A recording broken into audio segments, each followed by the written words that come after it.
के लिए बहुत बड़ी खुशखबरी क्योंकि भारत की सरकार ने जनधन अकाउंट में बहुत सारे नए बेनिफिट्स और बहुत सारे नए फीचर्स को ऐड कर दिया है। कौन-कौन से हैं ये बेनिफिट और किस तरह से जनधन खाता धारक इन बेनिफिट्स का फायदा उठा सकेंगे, इसी के बारे में चलिए आज की वीडियो में बातें कर लेते हैं।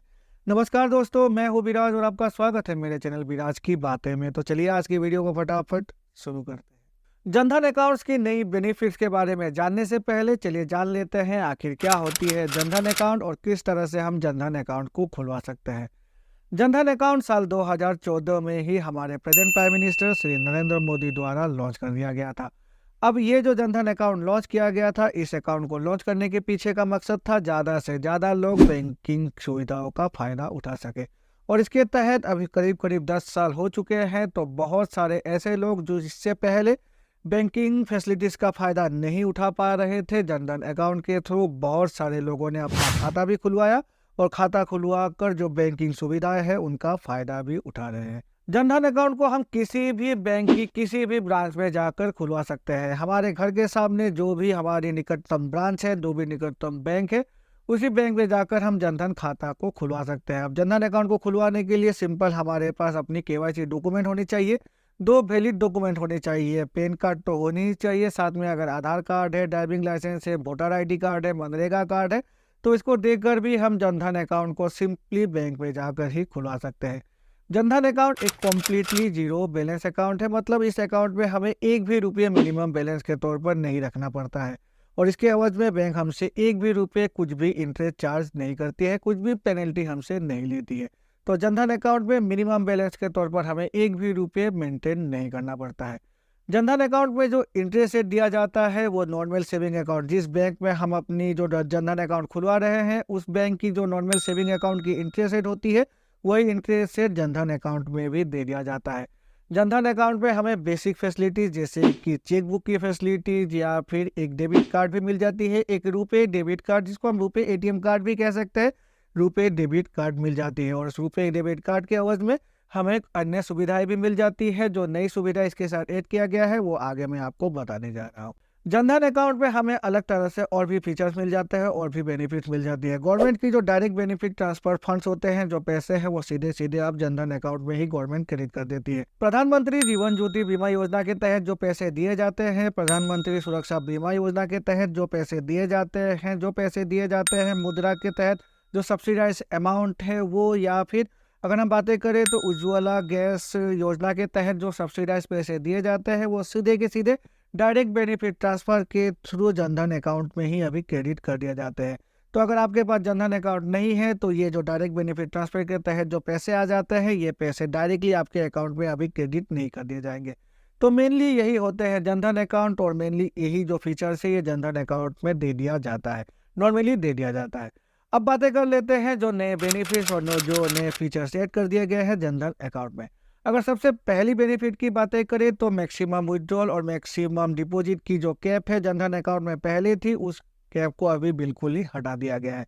पहले क्या था, जनधन अकाउंट में हम मैक्सिमम एक साल में मैक्सिमम 2 लाख रुपए तक ही पैसे जमा कर सकते थे और मैक्सिमम हम 1 लाख रुपए तक ही पैसे निकाल सकते थे जनधन अकाउंट से। लेकिन अभी जो नई फीचर्स ऐड कर दिए गए हैं, जो नई बेनिफिट के तहत जनधन अकाउंट में मैक्सिमम विड्रॉल और मैक्सिमम डिपॉजिट की जो कैप है उसे कम्प्लीटली हटा दिया गया है। जैसे नॉर्मल सेविंग अकाउंट में हम पैसे डिपॉजिट करते हैं या फिर पैसे निकालते हैं जिसकी कोई भी लिमिट नहीं होती है, ठीक उसी तरह से अब जनधन अकाउंट में भी कोई भी लिमिट नहीं रखा गया है मैक्सिमम कैश डिपॉजिट की और मैक्सिमम कैश विड्रॉल की। अब जो दूसरी बेनिफिट ऐड की गई है वो दूसरी बेनिफिट ऐड की गई है जो हमें डेबिट कार्ड मिलती है, जो रुपए डेबिट कार्ड जनधन अकाउंट के साथ मिल जाती है, तो उस पर एक एक्सीडेंटल डेथ इंश्योरेंस कवर भी पहले से दे दिया जाता है। अब पहले ये जो एक्सीडेंटल डेथ इंश्योरेंस कवर थी ये थी 1 लाख रुपए की, लेकिन अभी इसे बढ़ाकर 2 लाख रुपए कर दिया गया है। तो अगर आपके पास एक जनधन अकाउंट है, उस जनधन अकाउंट के तहत आपको एक जो रुपए डेबिट कार्ड मिला हुआ है और अनफॉर्चुनेटली अगर डेथ हो गई है अकाउंट होल्डर की एक्सीडेंट होते हुए, तो उस सिनेरियो में जो उनके नॉमिनी है उनको अभी 1 लाख नहीं बल्कि 2 लाख रुपए as a accidental death insurance cover दे दिया जाएगा जनधन अकाउंट के तहत। तीसरी बेनिफिट जो ऐड किया गया है जनधन अकाउंट में वो है मोबाइल बैंकिंग और नेट बैंकिंग की फैसिलिटी। पहले जनधन अकाउंट में सिर्फ हमें 1 रुपए डेबिट कार्ड और चेकबुक ही दे दिया जाता था, लेकिन इसके साथ साथ अभी डिजिटल पेमेंट और डिजिटल जो ऑनलाइन टेक्नोलॉजी है उसको यूज़ करने की भी सुविधा अभी ऐड कर दिया गया है जनधन अकाउंट में। तो जनधन अकाउंट होल्डर अगर चाहे तो अभी ऑनलाइन बैंकिंग फैसिलिटी का भी फ़ायदा उठा सकते हैं और मोबाइल बैंकिंग फैसिलिटी का भी फ़ायदा उठा सकते हैं जिस बैंक में उन्होंने जनधन अकाउंट खुलवा रखा है। चौथी बेनिफिट जहां पर इजाफा किया गया है वो इजाफा किया गया है ओवर द फैसिलिटी पर। जनधन अकाउंट एक ऐसा अकाउंट है जिसको अगर अकाउंट होल्डर 6 महीने तक अच्छी तरह से चला देता है, रन कर देता है, तो उस सिनेरियो में अगर वो चाहे तो पहले 5,000 रुपये तक ओवरड्राफ्ट फैसिलिटी अवेल कर सकते थे। लेकिन अब ये जो ओवरड्राफ्ट फैसिलिटी की अमाउंट है इसे 5,000 से बढ़ाकर 10,000 रुपये कर दिया गया है। तो अगर आप एक ऐसे व्यक्ति है जिन्होंने जनधन अकाउंट को बहुत दिनों पहले ही खुलवा रखा है और अच्छी तरह से उस अकाउंट को चला रहे हैं, तो उस सिनेरियो में अगर आप चाहें तो 10,000 रुपये तक ओवरड्राफ्ट लोन फैसिलिटी का को भी अवेल कर सकते हैं अपनी बैंक में जाकर। नेक्स्ट फीचर जिसको ऐड किया गया है जनधन अकाउंट में, अब जनधन अकाउंट में गवर्नमेंट ऑफ इंडिया की जो पेंशन स्कीम है अटल पेंशन योजना, उस पेंशन योजना के तहत जो भी पैसे आएंगे एज ए पेंशन वो पैसे अभी सीधे सीधे जनधन अकाउंट में ही आएंगे।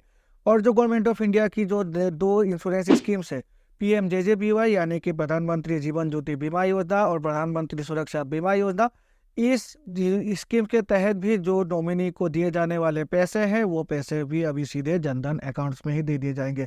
पहले ये फीचर्स नहीं थी, अब ये फीचर्स को भी ऐड कर दिया गया है जनधन अकाउंट में। और जो लास्ट फैसिलिटी जिसको ऐड कर दिया गया है जनधन अकाउंट में, अब हम चाहे तो जनधन अकाउंट को एक ब्रांच से दूसरे ब्रांच में डिजिटली भी या फिर ऑनलाइन भी अभी जो अकाउंट है उससे ट्रांसफर कर सकते हैं। पहले ये फैसिलिटी जनधन अकाउंट में नहीं थी, लेकिन अब जो नई फैसिलिटीज जो नई बेनिफिट्स को ऐड किया गया है तो उसमें ये फीचर्स को भी ऐड कर दिया गया है। तो ओवरऑल अगर हम देखें तो जनधन अकाउंट अब एक नॉर्मल सेविंग अकाउंट की तरह ही इसमें सारे के सारे बेनिफिट्स और सारे के सारे फीचर्स सभी ऐड कर दिए गए हैं। पहले कुछ रेस्ट्रिक्शन जनधन अकाउंट्स में थी, लेकिन अब ये रेस्ट्रिक्शन जनधन अकाउंट से बिल्कुल ही हटा दिए गए हैं। तो अभी अगर आपने बैंक में जनधन अकाउंट खुलवा रखा है तो बिना किसी रेस्ट्रिक्शन के आप इजीली सभी बैंकिंग फैसिलिटीज़ का फ़ायदा उठा सकेंगे अपने ही बैंक के ब्रांच में जाकर। जो फैसिलिटी आपके पास पहले से थी वो अच्छी है, अगर नहीं भी है, अगर आपने ऑनलाइन बैंकिंग या फिर डिजिटल बैंकिंग का अवेल नहीं किया है जनधन अकाउंट के तहत, तो उन फैसिलिटीज़ को भी अपने बैंक में जाकर अवेल कर लीजिए, क्योंकि इसके तहत आप बहुत कुछ नई नई चीज़ें कर सकते हैं अपनी जनधन अकाउंट के साथ। आशा है इस वीडियो को देखकर आपको कुछ नई इन्फॉर्मेशन मिला होगा, और अगर मिला है तो मेरे चैनल को लाइक और सब्सक्राइब करिए, सब्सक्राइब करके बेल आइकन को प्रेस करें, जिससे कि मेरे ऐसे ही नई वीडियोस की नोटिफिकेशन तुरंत आपके पास मिल जाया करेगी। तो चलिए मिलते हैं अपने अगले वीडियो में, तब तक के लिए गुड बाय, टेक केयर।